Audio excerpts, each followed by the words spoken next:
मीनू चढ़ई उड़ी उड़ी जाउथिला। से बहुत चिंतारे थिला काहेकि ना ताकू घर पाई राशन सौदा नेबार थिला आउ ता पुअर स्कूल फीस भी देबार थिला किंतु ता पाखरे किछि भी पैसा नथिला। सेतिकी बेले तार नजर गोटे चमकुथिबा गछ उपरकू जाए। से सीधा सेही गछ पाखकू जाए। से पाखकू जाई देखे से गछरे बहुत सारा हीरा लागिची। अरे बा ये तो गोटे हीरा गछ।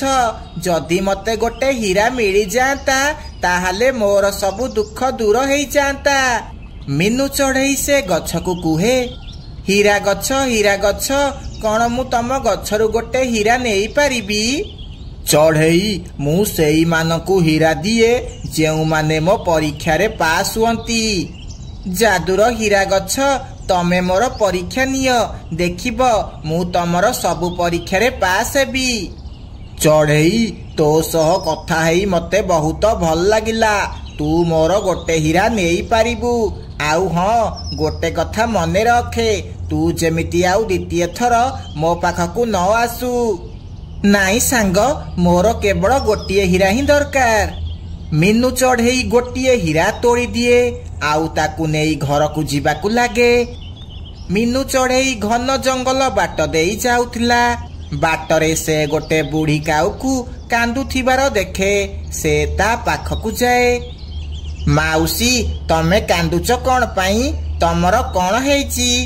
झियो मो नातीर देह बहुत खराब किंतु मु तार चिकित्सा करि पारुनी काहेकि ना मु बहुत गरीब।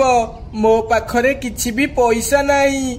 माउसी मो पाखरे भी किछि पैसा नाही नहले मु तम नाती पाई मेडिसिन आनिकी देई थांती।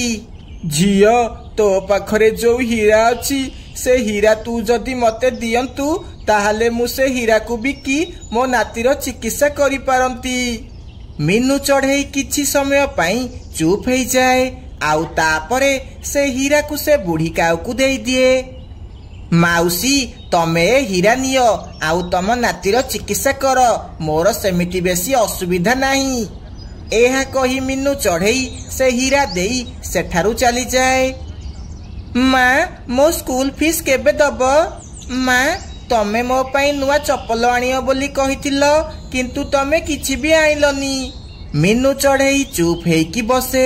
से किछि भी कुहे नाही। ता पाखरे पिला मानकू कहिबाकू किछि भी उत्तर नथिला। राती हेई जाए। से माँ पिला समस्ते सोई पड़ंती।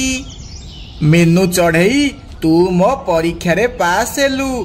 से बुढ़ी काऊ तोर परीक्षा थिला, तू मो परीक्षा रे पास हेलु।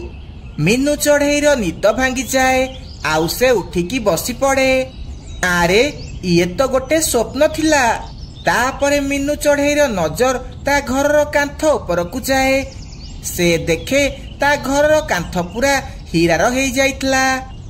आरे ये तो को स्वप्न नुह लागुची मु बोधे हीरा गछर परीक्षा रे सतरे पास हेली सेथिपाई से मते हीरा घर बनेइकी देला। एहा देखी मीनू चढ़ई बहुत खुशी हेला आउ सकाळू सकाळू गोटे हीरा नेई बाजार को गला। आउ बाजाररू ता पिला मानक पाई सब जिनिस किनिला। से सेमानक पाई नुआ बैग नुआ चप्पल आउ घर पाई राशन सौदा किनिला। काळू काऊ जेते बेले मीनूर हीरा घर देखिला से पूरा आश्चर्य हेई गला। ए मीनू चढ़ईर घर हीरार केमिति हेला? ना मते हीरा घर दरकार। मु ताठू ए हीरा घर नेई जिबी।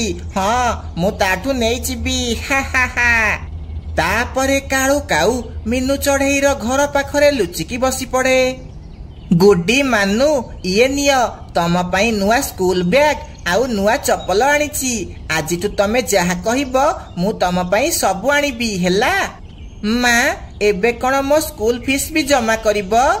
हाँ झियो तमे एबे धनी पक्षी मानक पिला भली ऑटोरे स्कूल जीव।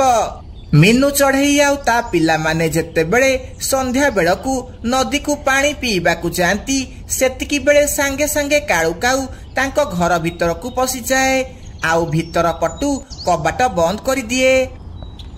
आजिठू ए हीरा घर मोर, आजिठू ए हीरा सबु मोर, मु एहार मालिक, मु आजिठू ए घरे रहिबी, मते केही भी बाहर करि पारिबेनी। हा हा हा। काळू काऊ एमिति कही हसुथिला। सेतिकी बेले से घर भितरे गोटे जोरे लाइट हुए। आउ काळू काऊ आखि आगकू आसे हेरी। अरे ये कौन? मो आखि कौन हो जाउची? मो आखि फुटीगला, मो आखि फुटीगला। एमिति काळू काऊर आखि फुटी जाए, ताको किछि भी देखा जाए नहीं। से जेमिति सेमिति करी घर बाहर आसी बसी पड़े। पिला माने एबे चल घर को जिबा, आम हीरा घर आमर अपेक्षा करिथिबो। मीनू चढ़ई घर को आसे, आउ काळू को ता घर बाहर बसिथिबार देखे। आरे काळू काऊ, तू एठी कौन करुचु? आउ तो आखि को कौन हेला? मीनू चढ़ई मो ऊपर दया करे, आउ तो हीरा घर को कह मो आखि ठीक करि देब। किंतु तू एठी कौन करबा को आसीथिलु? मु तो हीरा घर चोरेइबा को आसीथिली, आउ अंध हेई गली। काळू काऊ, लोभ करिबार फल एमिति हेई थाए। तू एमिति खराब काम करुचु बोली आज तो सह एमिति हेला। तापरे मीनू चढ़ई हीरा घर को कुहे, हीरा घर ए काळू काऊर आखि ठीक करि दियो, ये आउ एमिति भूल केबे भी करिबनी। हीरा घर काळू काऊर आखि ठीक करि दिए। तापरे काळू काऊ खुशी खुशी सेठारु दौड़िकी पड़ाए। रानी आजी ता पाई आउ काळू पाई घरे गाजर हालुआ बनौथिला।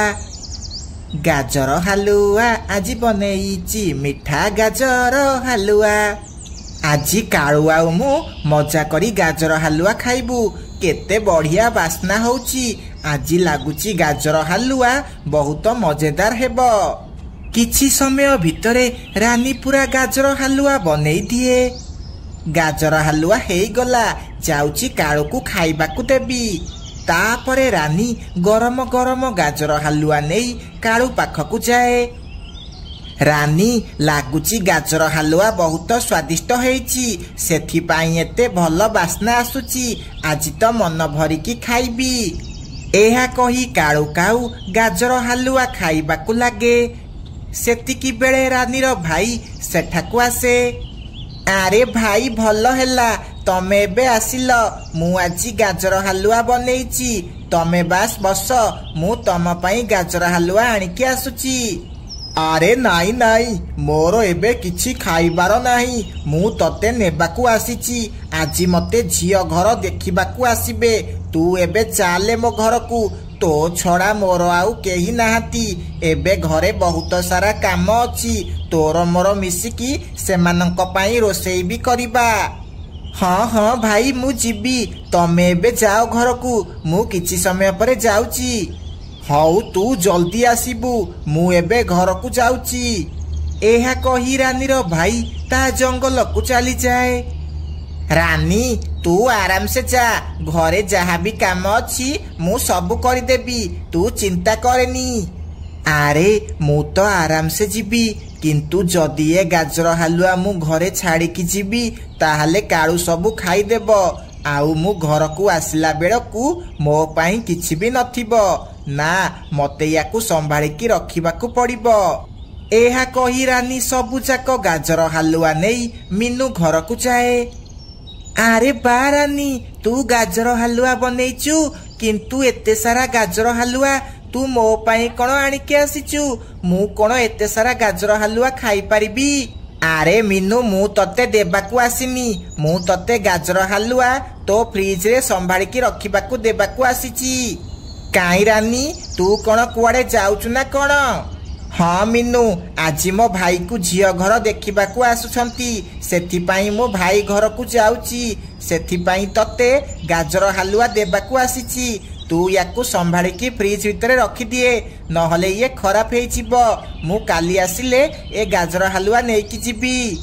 मीनू चढ़ई पाखरे हालुआ रखी रानी ता भाई घर को चली जाए। मीनू चढ़ई हालुआ को फ्रिज भितरे रखिबाकू जाउथिला, सेतिकी बेले मानू दौड़िकी सेठाकू आसे।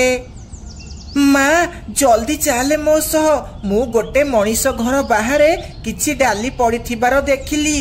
ଚାଲେ ଆମେ ସେ ଡାଲି ନେଇକି ଆସିବା, ନହେଲେ ଆଉ କୋଉ ପକ୍ଷୀକି ଆସିକି ନେଇଯିବ।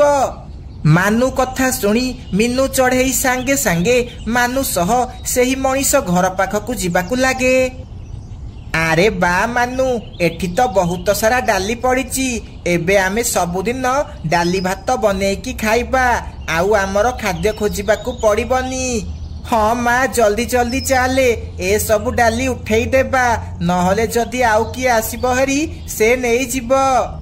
ତାପରେ ମିନୁ ଆଉ ମାନୁ ତାଙ୍କ ଝୁଡ଼ିରେ ଡାଲି ସବୁ ଗୋଟେଇବାକୁ ଲାଗନ୍ତି। କିନ୍ତୁ ମିନୁ ଜଲ୍ଦି ଜଲ୍ଦିରେ ରାନୀର ଗାଜର ହାଲୁଆ ଫ୍ରିଜ ଭିତରେ ରଖିବାକୁ ଭୁଲି ଯାଇଥିଲା। ଡାଲି ଜମା କରିବାକୁ ସେ ଦୁଇ ଜଣଙ୍କୁ ବହୁତ ସମୟ ଡେରି ହେଇଯାଇଥିଲା। ମିନୁ ଚଢ଼େଇ ଯେତେବେଳେ ରାନୀର ଗାଜର ହାଲୁଆକୁ ଦେଖେ, ସେ ଗାଜର ହାଲୁଆ ତ ପୁରା ଖରାପ ହେଇଯାଇଥିଲା। ସେଥିରୁ ବହୁତ ଜୋରେ ଗନ୍ଧ ହେଉଥିଲା। ଆରେ ବାପରେ, ମୁଁ ତ ରାନୀର ଗାଜର ହାଲୁଆ ଫ୍ରିଜରେ ରଖିବାକୁ ଭୁଲି ଯାଇଛି। ଏ ଗାଜର ହାଲୁଆ ତ ଖରାପ ହେଇଗଲା, ଏବେ ମୁଁ କଣ କରିବି? ହେ ଭଗବାନ, ଇଏ ତ ବହୁତ ଖରାପ ହେଲା। ରାନୀ ଆଣ୍ଟି ଯେତେବେଳେ ଏ କଥା ଜାଣିବ ସେ ତ ଝଗଡ଼ା କରିବ। ଏବେ ମା କଣ ହେବ? ଡାଲି ଆଣିବା ଚକ୍କରରେ ମୁଁ ହାଲୁଆ କଥା ଭୁଲିଗଲି। ଏବେ ତ କୋଉ ପରିବା ବାଲା ଦୋକାନ ଖୋଲି ନଥିବ। ତାହେଲେ ମୁଁ ଗାଜର କୋଉଠୁ ଆଣିବି, ଆଉ ଗାଜର ହାଲୁଆ କେମିତି ବନେଇବି? ମିନୁ ଚଢ଼େଇ ବହୁତ ଚିନ୍ତାରେ ପଡ଼ିଗଲା। ଏବେ ସେ ରାନୀକୁ କାଲି ସକାଳେ କୋଉଠୁ ଗାଜର ହାଲୁଆ ଆଣିକି ଦେବ। ସେତିକି ବେଳେ ମିନୁ ଚଢ଼େଇର କିଛି ମନେ ପଡ଼େ। ଆରେ ବୁଲବୁଲ ଭଉଣୀ, ଏତେ ସାରା ଗାଜର ତମେ କଣ କରିବ? ମିନୁ, ମୁଁ ଏତେ ସାରା ଗାଜର ଏଥିପାଇଁ ନଉଛି, କାଲି ମୁଁ ସକାଳେ ଗାଜର ହାଲୁଆ ବନେଇବି। ଆରେ ହଁ, ମନେ ପଡ଼ିଲା, ବୁଲବୁଲ ଭଉଣୀ କହିଥିଲେ କାଲି ସେ ଗାଜର ହାଲୁଆ ବନେଇବେ। ତାହେଲେ ତାଙ୍କ ପାଖରେ ଏବେ ଗାଜର ଥିବ, ଯାଉଛି ଆଣିକି ଆସିବି। ଏହା କହି ମିନୁ ଚଢ଼େଇ ରାତିରେ ବୁଲବୁଲ ଘରକୁ ଯିବାକୁ ଲାଗେ, ଆଉ ବୁଲବୁଲକୁ ଆସି ସବୁ କଥା କୁହେ। ବୁଲବୁଲ ଭଉଣୀ, ମତେ ଏବେ ସବୁଯାକ ଗାଜର ଦେଇଦିଅ। ମୁଁ ଏବେ ଗାଜର ହାଲୁଆ ବନେଇବି।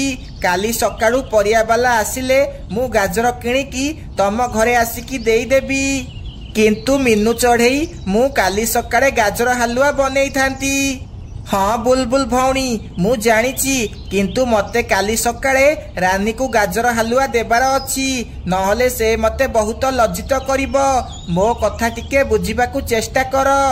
ମିନୁ ଚଢ଼େଇ କହିବା ପରେ ବୁଲବୁଲ ତା କଥା ମାନିଯାଏ।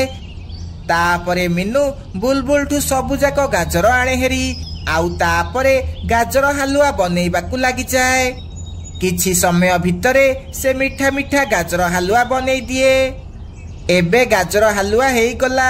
ଏବେ ମୁଁ କାଲି ଆରାମସେ ରାନୀକୁ ଗାଜର ହାଲୁଆ ଦେଇପାରିବି, ନହେଲେ କାଲି ମତେ ଲଜ୍ଜିତ ହେବାକୁ ପଡ଼ିଥାନ୍ତା। ତାପରେ ମିନୁ ଚଢ଼େଇ ସେ ଗାଜର ହାଲୁଆକୁ ଫ୍ରିଜ ଭିତରେ ରଖିଦିଏ। ତାପରେ ସେ ମା ପୁଅ ଆରାମସେ ଶୋଇପଡ଼ନ୍ତି। ତା ପରଦିନ ସକାଳୁ ରାନୀ ଆଉ କାଳୁ କାଉ ମିନୁ ଘରକୁ ଗାଜର ହାଲୁଆ ନେବାକୁ ଆସିଯାଆନ୍ତି। ଆରେ ରାନୀ, ଆସିଗଲୁ। ଆଉ ତୋ ଭାଇର ବାହାଘର ଠିକ ହେଲା କି ନାହିଁ? ହଁ ହଁ, ବାହାଘର ଠିକ ହେଇଗଲା। ଆଉ 2 ମାସ ପରେ ବାହାଘର ହେବ। ମୁଁ ବହୁତ ଖୁସି ଅଛି। ଇଏ ତ ବହୁତ ଖୁସିର କଥା। ରହ, ମୁଁ ତ ଗାଜର ହାଲୁଆ ଫ୍ରିଜରୁ ଆଣିକି ଦଉଛି। ତାପରେ ମିନୁ ଚଢ଼େଇ ଫ୍ରିଜ ଭିତରୁ ଗାଜର ହାଲୁଆ ବାହାର କରି ରାନୀକୁ ଦିଏ। ମିନୁ ଚଢ଼େଇ, ତୁ ଯା କିଛି ଜାଗା ଆଣିକି ଆସେ, ଆମେ ସମସ୍ତେ ମିଶିକି ଏ ଗାଜର ହାଲୁଆ ମିଶିକି ଖାଇବା। ଆମେ କଣ ଏତେ ସାରା ଖାଇପାରିବୁ ନା କଣ? ତାପରେ ମିନୁ ଘରୁ ପ୍ଲେଟ ଆଣିକି ଆସେ। ତାପରେ ସମସ୍ତେ ମିଶି ଗାଜର ହାଲୁଆ ମଜା କରି ଖାଆନ୍ତି।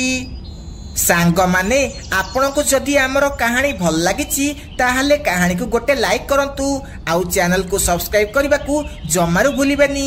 ଧନ୍ୟବାଦ।